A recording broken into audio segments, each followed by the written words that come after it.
With me now is someone who you will recognize on our comfy couch.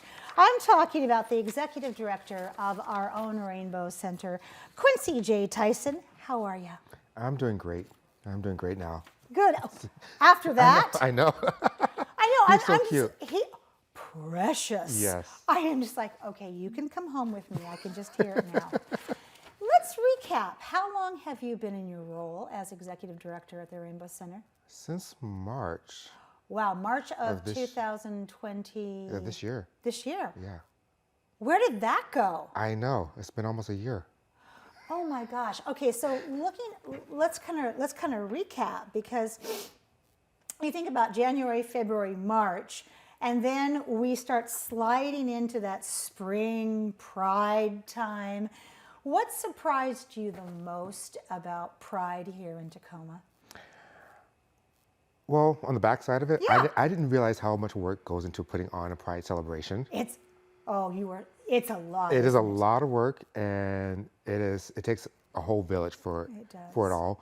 But the thing that I loved seeing was how much the village of Tacoma came together and was excited about being a part of it. Everybody just wanted to help and be part of it. From being there at the flag raising, we had probably the biggest turnout we ever had for the flag raising.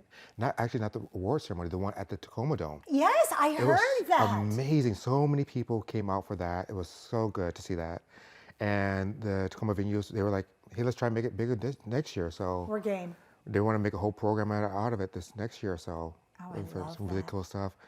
But seeing the inner workings of Pride, seeing the inner workings of the community come together for Pride, for different elements of Pride, and just seeing everybody come out and just have a great time. It was We fantastic. do Pride, don't we? Yes. We do Pride like no one's business. Yes. And what do we say to people? Often people will, because I sit in this chair and I'm affiliated with Pride. I'm married to a woman, very proud of that.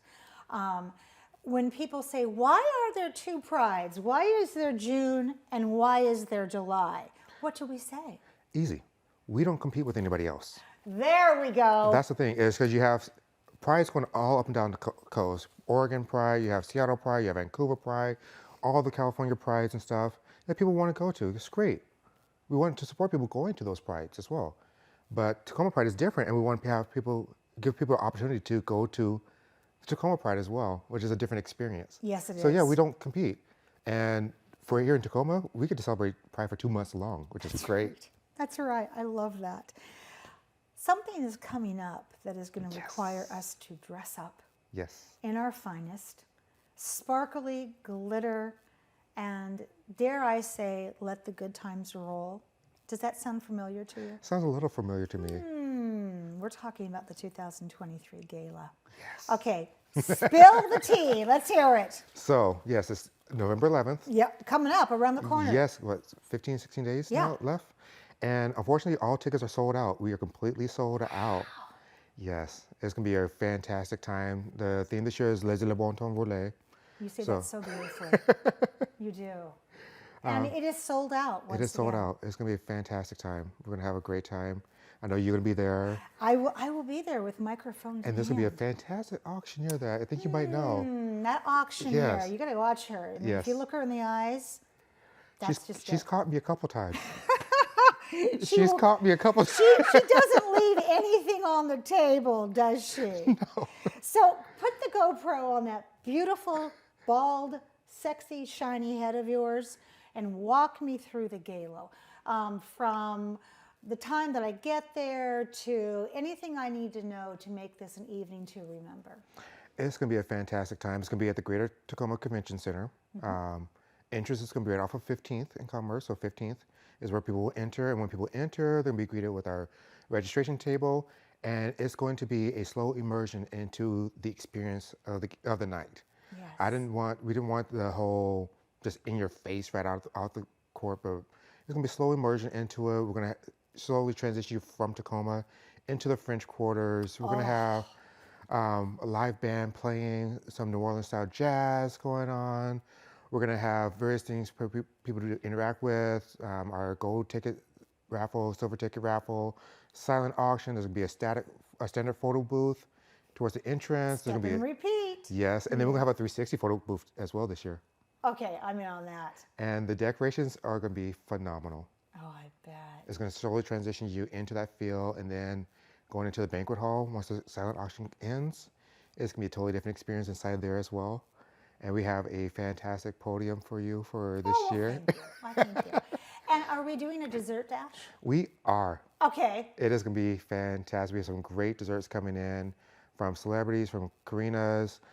We have a couple of macaron towers are going to be there as well. Yum. Yeah, so all types of desserts. We're going to have some cookies from Bite Me Incorporated. We're going to have Legendary Donuts is doing their hamburger cake as well. Oh my God. So we're going to have so much good stuff. I And, love this. and we have a custom menu this year. What? Now, how Yes. does that? Okay, so when you say you've sold out, give us a number that was sold out. 500 tickets. But you're doing a custom menu. Yes. Okay, my brain is crossing right now. How does that work? So you've been to many galas this year, and you know how you have pretty much the standard meals. And I told the The convention chicken, yeah, the chicken, the salmon, the steak, the portobello mushroom. and that portobello mushroom is what started it for me. What? I heard so many things about the portobello mushroom, and I've seen it on serving sizes. And when I sat with the convention center, I was like, we have to do something different. This is the theme. Our vegan, vegetarian compadres, they need something else Yeah, outside. more. They need more protein than just that portobello. We need to do something more robust. I was like, let's do a menu that is on theme. Let's do something that's not on your. I was like, I don't want anything that's in your booklet. You know how I am. I don't. Yes, I know. So she went to the chef, and the chef created a amazing menu for us for that night.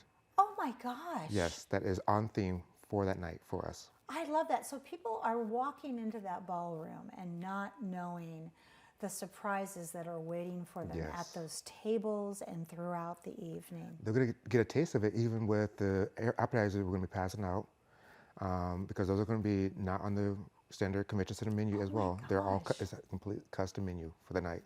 I love this. So when you say custom menu for the night, and we talk about 500 people, this is the 21st Black and White Yes. Gala. What are you hoping to accomplish? I'm hoping to bring people together to impart what we do at the Rainbow Center to new people. So we're bringing a lot of new people in, but also share what we've done so far and share the vision for tomorrow, which is 2024. Right. Outlining some of the things we want to do programming-wise, outlining the hopes we have for our community as well. Talk with me about that. With everything that's going on in Congress, Oh, I know, sore subject. yep. But everything's going on within our country and how we're being targeted as a community, as a queer community. I really want to take the time to remind people that the queer community has always been resilient. And that's why I chose the theme of Les Bon Relais. A lot of people think that, oh, well, because he's from Louisiana, that's... No, actually, it's because of we've always been resilient. I want to take the time to remind the community that we've always been resilient. We will always be resilient, and we will always stand up for each other. We will always celebrate each other. We will always continue to educate each other and stand a gap. So I want to remind everybody on that night that we are still here, and we will always be here, and we will continue to grow stronger every single day, no matter how much they try to oppress us. From your mouth to everyone's ear. That's what I want to say. Let's talk about a subject that's a little crunchy here in Tacoma, but I think it needs a little bit of airtime. Let's talk about what has happened with the Oasis Center, because I want people, first off, to understand the complexity, but also to understand the separateness, because as you say, we are a community, we have each other's back, we are resilient, we always come back. It's not an option for us. Yeah. So help us understand what has happened in the Oasis Youth Center that is spreading into the Rainbow Center right now. Well, what's spreading into the Rainbow Center is a lot of people are getting Rainbow Center and Oasis very confused, that they think that we're the same entity. We're not. Right. We're completely separate organizations. We do a lot of similar work together. We do a lot of work around the same subjects. Oasis is targeted for the 13 to 24 age bracket for programming. completely separate entity. They're going through a different time right now. Their ED is resilient. Their staff is amazing. Yes. And they continue to fight for our community. They, again, what we're talking about. And then Rainbow Centers, we share the same space and we work together That's a lot. what you share, is the same Yeah, we space. share the same space. We're not the same organization. And that's a lot of people getting that confused. We're just not the same organization. And like I said, they're going through a different time right now. They are resilient. They're not going anywhere.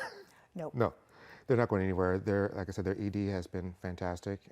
We meet weekly. We've had weekly meetings since I I've started. seen you and Matt walking down the street from my office, and I'm thinking, where are they going Yeah. to eat? Yeah, we always I want to follow you guys. we always just go to eat, just have time just to get out of the office, brainstorm with each other, talk about the shared space that we're sharing together, and see how we can work together overall. Yeah. So we have a standing meeting with each other every week. It's great.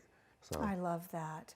So when we've got less than 30 seconds here, when we think about how people can help at the Rainbow Center, what do we want to leave them with? right now, as we're transitioning into the colder weather, which I'm still getting used to, yes, we have to think about our counterparts out there that don't have the same luxuries we do. Right, people who unzip the tent and say Exactly. good morning. And so they're needing basic necessities. We're getting a lot of requests for hygiene products, Okay. for tents, warm blankets, warm clothes, shampoo, conditioner, deodorant, things of that nature. So if people want to help, one of the things that they can do is drop off donations of that nature to the Rainbow Center, and we can help get those to community members. I love that. Thank you for being on the comfy couch Thank you this for having me morning. again. I can't wait to see you in all of our finery. Oh, it's going to be great. It's going to be amazing. So thank you so much Thank once you. again. My pleasure.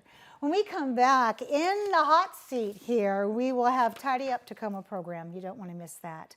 We'll be right back after this quick break.